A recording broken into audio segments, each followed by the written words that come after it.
have taken over. Imagine how they cause serious traffic there always. And guess what? Police officers are always there watching these things. But because they've taken their share, this is pathetic. Yes, I can imagine. All right, 92.3, good morning. Morning, Jude. Good morning, welcome. Yeah, my name is Charles, calling from Bonny Island. Good morning, Charles. Yes, Jude. There's a hotel in Bonny called Rico Suit, opposite, opposite Ebanife Hall. For the past 3 months, that hotel has been discharging sewage into the road. What? And the spot the sewage is discharged to has spoiled up to 100 feet. Let me use a feet so people will understand. What? 100 That's feet. terrible. Small vehicle cannot go to their houses again. And the place is smelling. So I keep wondering if we don't have health workers again that goes around the hotels to check what they are doing for the past 3 months. Secondly, the local government chairman patched the road December, Abramabia Road. That road was when that road got spoiled again. On the process, then patch it. The same road spoiled. Why wasting our money? So you're questioning the repairs on that road. You're saying it's not good quality job. Not at all. Okay. The bridge I'm talking about for how many years now, the Baningo Danjumbo Bridge, is still there. People are walking inside the mangroves to cross. That cannot be safe, Charles. Chukuma is in Transamadi. Chukuma, good morning to you, please. Yeah, good morning, Jude. Good morning, Chukuma. How are you? I'm okay. Good to have you join us, Chukuma. Tell us what's going on in your part of Port Harcourt. Okay, I stay around Transamadi. So there is this mentally challenged woman. Oh dear. That is pregnant, heavily pregnant, and she moves around. So I think something needs to be done. She hovers around Pitodele, Transamadi, Amadi roundabout. Oh my goodness. Don't drive. You will see her around there. She's heavily pregnant. Is she being attended to? Do people give her food or something? I'm curious. I don't think so because she's always on the road, moving from one place to another. Just like normal mentally challenged people move around, sit by the roadside, move around and all of that. Chukuma, thank you very much. That's a very worrying sight. I remember there was a similar case when I was in university as Uniport. I don't know if anyone from that time. I would say sometime in 2015, between 2015 and 2018, right? There was a mentally challenged female. She was very young, and before our very eyes, this female got pregnant. But we used to see her. I used to see her along the road, and then all of a sudden there was a bump. Like I noticed her maybe 2-3 months, and after about another 4-5 months, she was pregnant, and everybody kept asking, "Who did this? Who does this?" But it didn't stop there. The reason why I asked if this person was, being given food, because I remember I used to see the market women give that pregnant, mentally challenged person back then in Uniport food. She would go around begging. Some of them would give them, call it mothering instinct, I don't know. But she was being given food and water very regularly. Almost every time I'd come out, I'd see her eating something. Somebody else giving her something. So I don't know if that's what's happening to this person. It's very worrisome. I think the welfare group should please, as a matter of urgency, attend to this lady. Great Favor on NTA Road. Welcome, Great Favor. Hello, just good morning. Good morning, please. Please, the eyewitness we're having here at NTA Road is that we discovered that the link road, accessing the other road when you are coming from location, is being blocked. Link road from location. Which of the link roads, please? Yeah, when towards NTA. Okay. NTA gate. Okay. There's a road there that is being blocked. Okay, is it the road that links to Mercyland? Yes, that road that links to Mercyland. Okay. You can take it backwards to location. So yeah, okay. Going to location. Yeah. We discovered that the road there was blocked. And when I asked one of the Traffic warders. Traffic wardens there, they said that it was the governor that asked them to block it. Please, we are asking him to open it. That road has been useful to us for so many years. We have to go through Oberikure Axis to go and come instead of taking through that route. Okay, that exit point to get back to location, you have to go all the way to Oberikure to make a U-turn back. Yes. Well, Instead of taking that NTA Axis, just come back to location. Now we have to go back to Oberikure Axis and come back to location. Well, we don't know why that thing is being done, please. But I heard so many rumors that there was traffic. There was hold up, he was passing by and he asked them to block it. If that is the case, I don't see why he should ask to block the road, please. Okay. It's giving us an issue. We're staying at NTA Road here. Well, thank you very much, Great Favor. Once again, these things are open to impressions. They are the channels that you can use. You know, it's not just you can't just knock at the governor's door. I think there are channels that can be used. Maybe they can be explained as to why that road was blocked. That's that exit point. I know the exit point in particular, and who knows? Maybe if arguments are made for it, it can be opened. Well, we'll go on a break. When we come back, more messages coming through. And don't forget, if you are in Yenegua, Owerri, you're also part of us this morning. I want to find out what's going on in these places.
to get back to our program. It is Inside Rivers. It is Eyewitness Report Wednesday. We want to get to hear from you.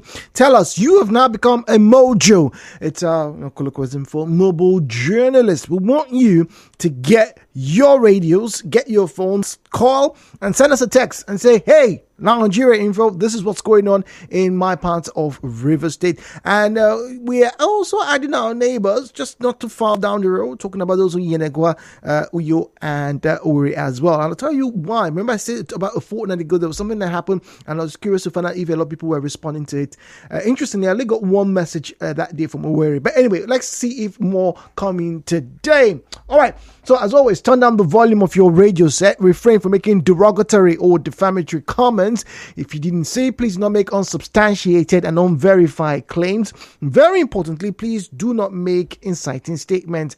And whilst you are here, if you get to have any information passed across and you have superior information, it is imperative that you call in to either disavow or to corroborate. The views and opinions shared on this program do not represent the position of Nigeria Info FM. Nigeria Info, let's talk.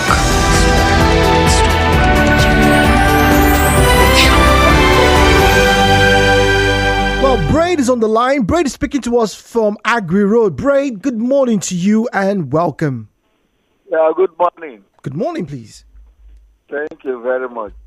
My first eyewitness report.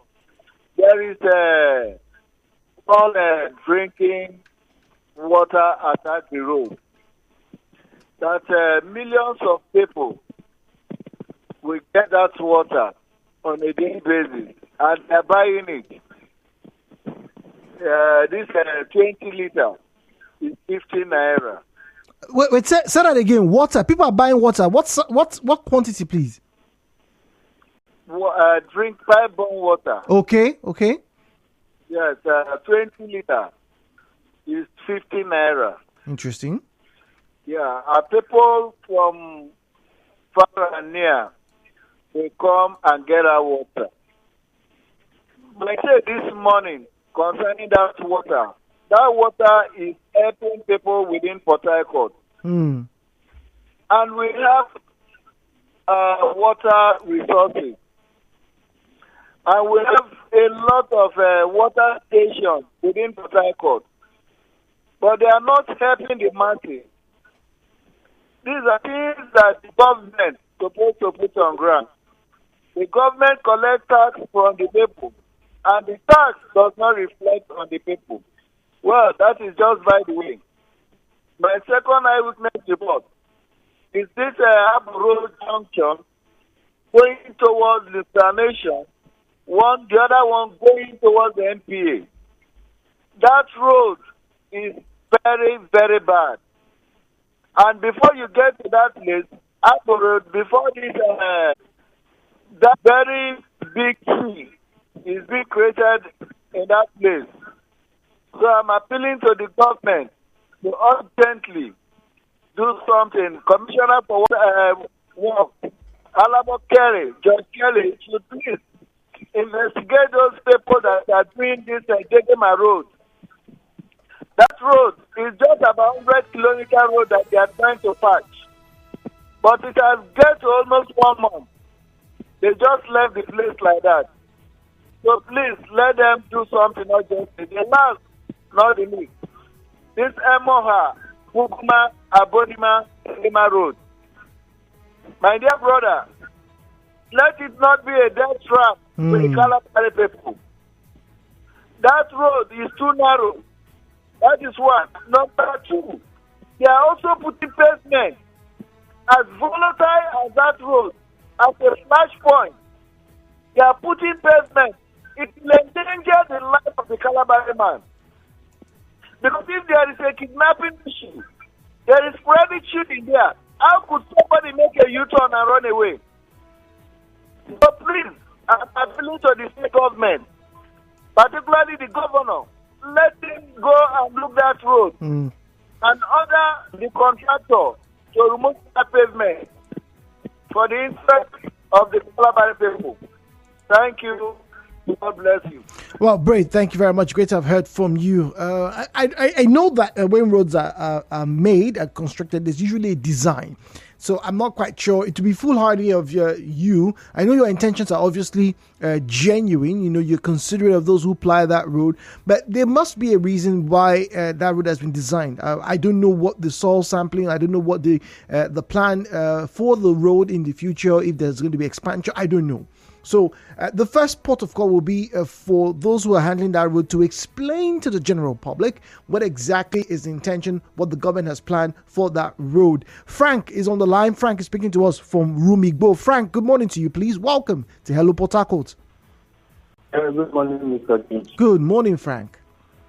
Yeah, this is Frank from Rumigbo. Go on, please. I noticed something on my way back yesterday. Through that NPA link road that bus to Maryland towards the East West Road, and through the right, through White Junction to East West Road again. You understand the route I'm talking about, right? Yes, I do know. Okay, sir. It was overflowed. Because of the rains yesterday. Yes. This the rain a few days back. And constantly that road has been like that for like 2 years. I've been passing through that route. Another one is that of Rumigbo, Obiwari Rumigbo. I think what the River State government, through the local government, has to do is for them to dispute the entire axis of Rumigbo, force out towards that NPA road, in order to channel the drainage in a proper way that it will take water off whenever it rains. Yes, that's a by so doing, to be able to save that road and save the residents of those areas who pay tax to the government. All right, Frank, thank you very much. Michael is in Burokuri. Michael, good morning to you, please. Hello. Good morning. Good morning to you. Welcome. Thank you, sir. I must commend the state government for coming to commission this school, the government comprehensive secondary school, Jude. In Burokuri, that is? Yes, okay. yes, at Burokuri. But I have fond memories there. Must also point out. Hello, can you hear me? Hey, I can hear you. Go on, please. Yes. At the entrance of the school premises, there is this mini dump. There is no receptacle, so people throw waste at the entrance. I'm telling you, going to the school. It was just yesterday morning they came to evacuate that waste.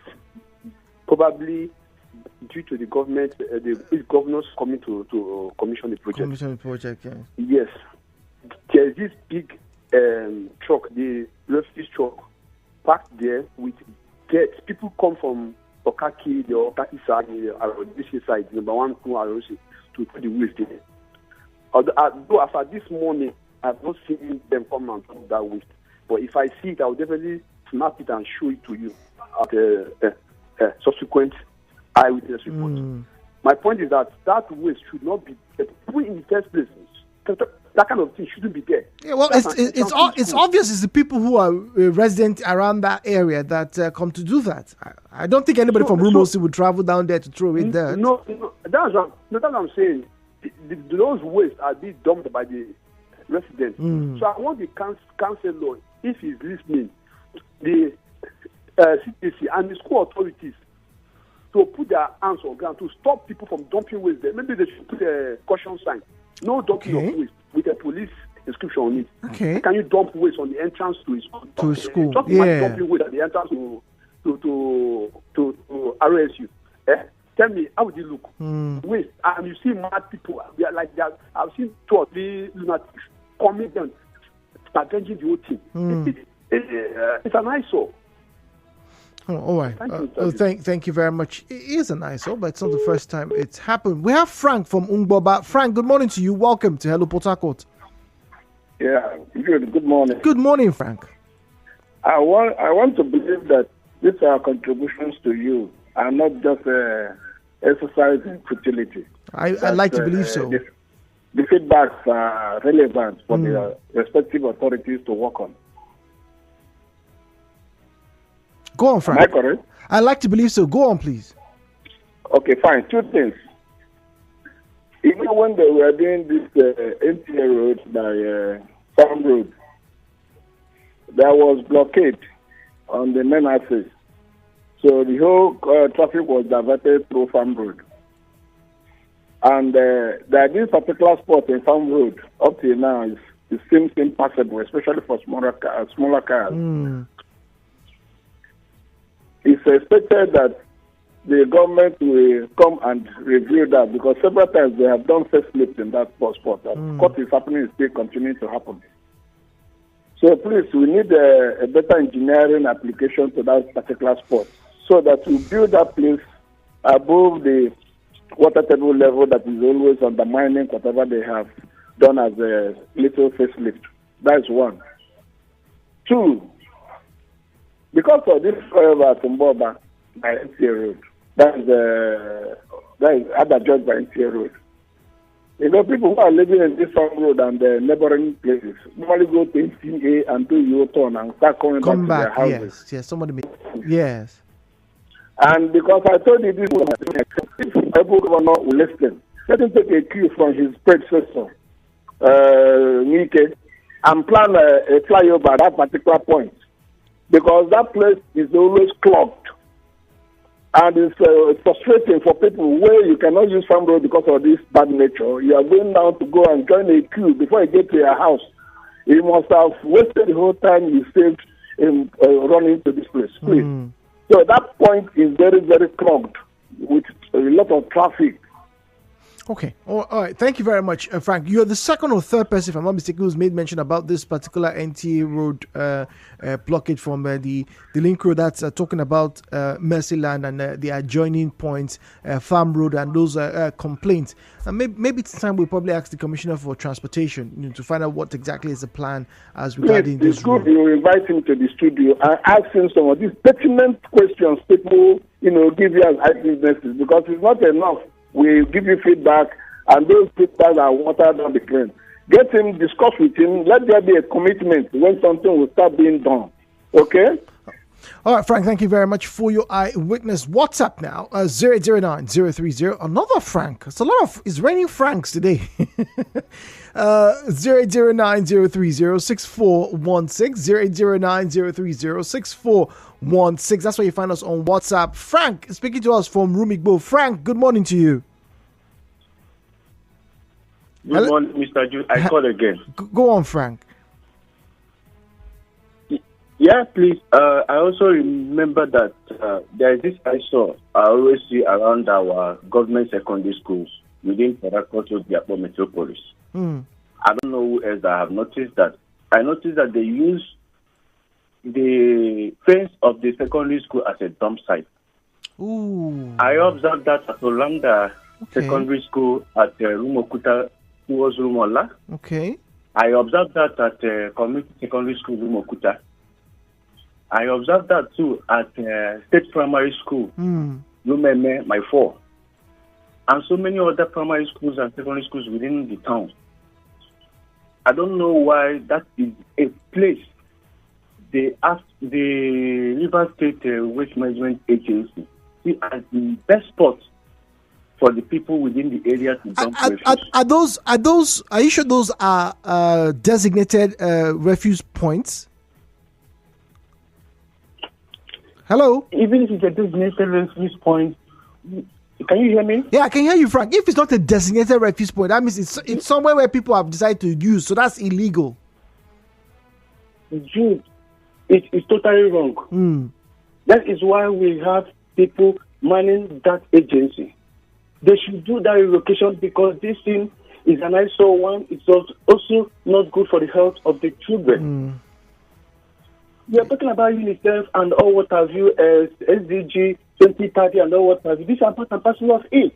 How can the children be in the classroom trying to learn one or two things and they are breathing the odor that is coming from this refuse site? You raised a very good point. Unfair. Yeah. You raise a very, very valid point there. It can be great for learning. It's not conducive. Frank, thank you very much. Frank speaking to us from Urumigbo. Now, good morning, Jude. This is on WhatsApp. MOR Calabari Road is too narrow. If a vehicle breaks down on that road, definitely every car behind will be stranded. We are worried, concerned about that road. Now, please, the Commissioner of Works should go for an inspection before it's too late. That's Americana from Ogbakari. Okay, all right, thank you very much. Please, the government should pay attention to Okania. Is it Akania New Road? I don't know if Okania. All right, okay. New Road, the road is bad. Very important road because it links Ada George to Ozoba Paul. So yes, Akania. That's isn't that what it's called? Correct me if I'm wrong, please. Well, maybe it's Okania. The person sent the message and spelled it as Okania. And I've moved around that area. Maybe I haven't quite seen that street, but I know Akania. All right, thank you very much, Paul, with that message. Very appreciative, Paul.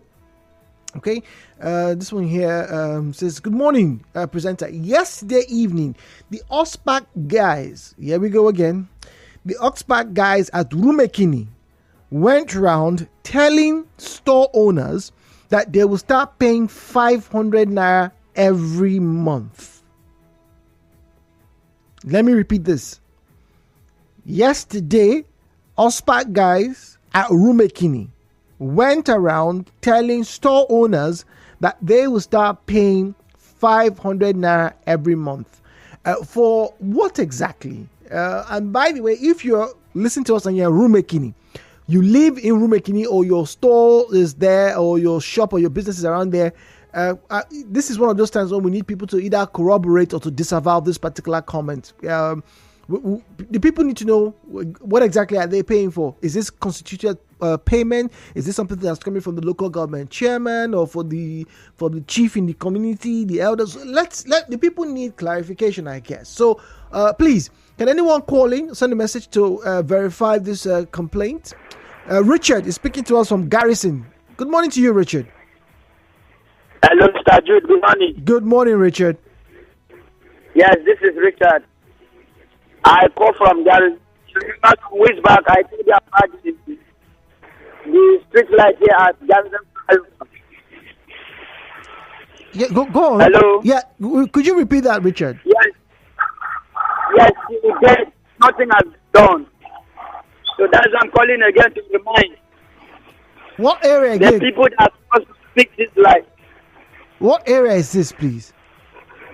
So, sorry, come again. What area? We didn't hear you clearly. Could you repeat your comment, Richard, please? From Garrison flyover. Okay. So the light there, the street light is not working. Okay, all right. Garrison street lights is not working. Let the right people let them take note of it. Please. All right. Thank you very much for sharing that. Speaking of street lights, someone sent us a message last week. I forgot to read out because there were a lot of messages as we usually get. I need to say this. I haven't been on the Obirikwere Airport Road. So the bridge from where we are, just where we are right now, that takes you all the way down to the airport. You know, there's a very popular police checkpoint there. You know, I've not took a picture. I will say a video the person sent. I can't remember. Right, sent it to our WhatsApp, and the person said, "Look, I'm driving at night. This is Obirikwere to airport. Darkness, not a single bulb in sight. Darkness, and that road used to be very. In fact, it was probably one of the most important roads that was constructed, you know, over 2 decades ago, if I'm not mistaken. You know, it brought the airport closer to the people, because before you needed to go through the Omagwa, Igrita, Rumokoro axis to get to the airport. But now, people who are in Ada George, who are in GRA, can quickly access the airport through this Obirikwere link down to the airport straight, just round about there. You're just there. If you do an average of maybe 100 kilometers, right, give or take, right, 10-12 minutes, right, you should be at the airport, give or take, just from the bridge over there. 10-12 minutes you are at the airport.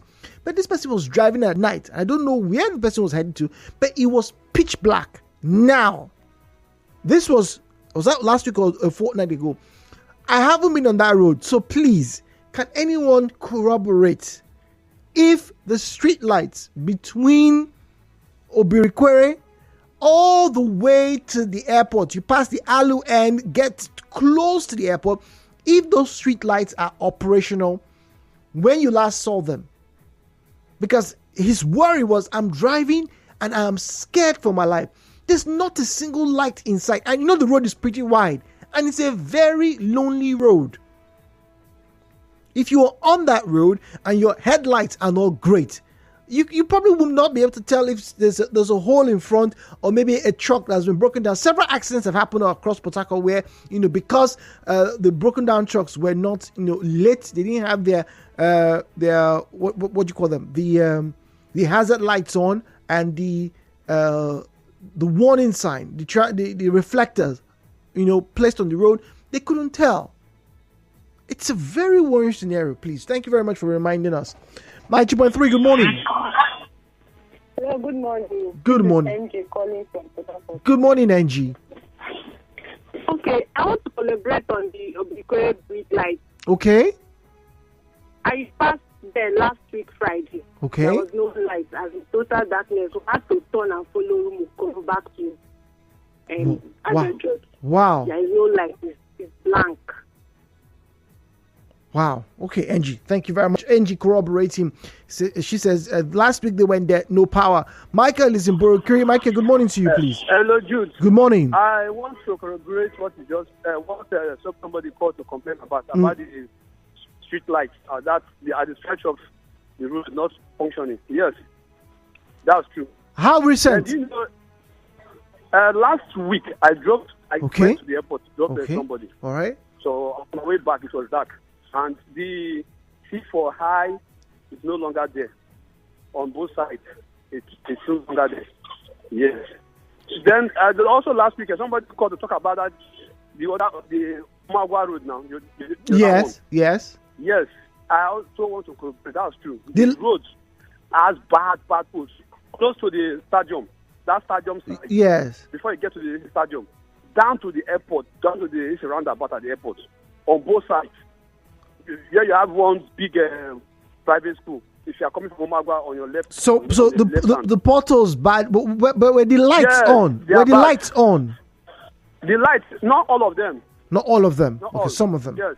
Okay. Yes, some of them. All right, thank you very much. That's a worrying scenario, has to be said.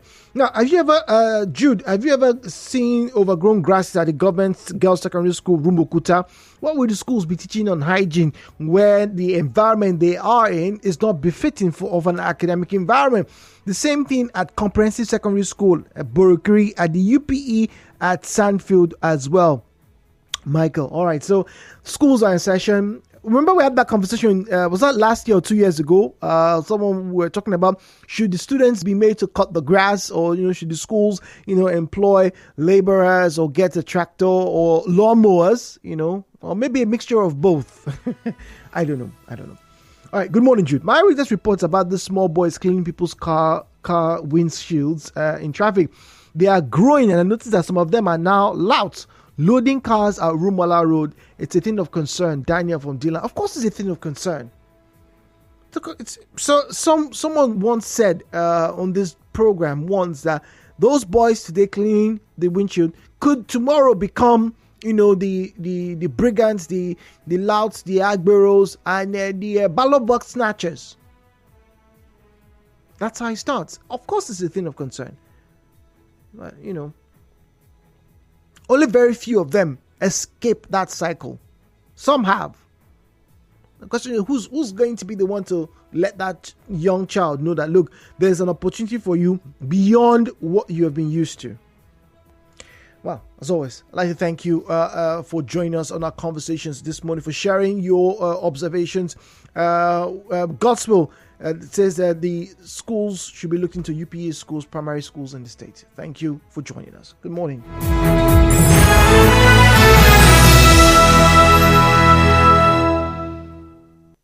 The show continues after this break on Nigeria Info.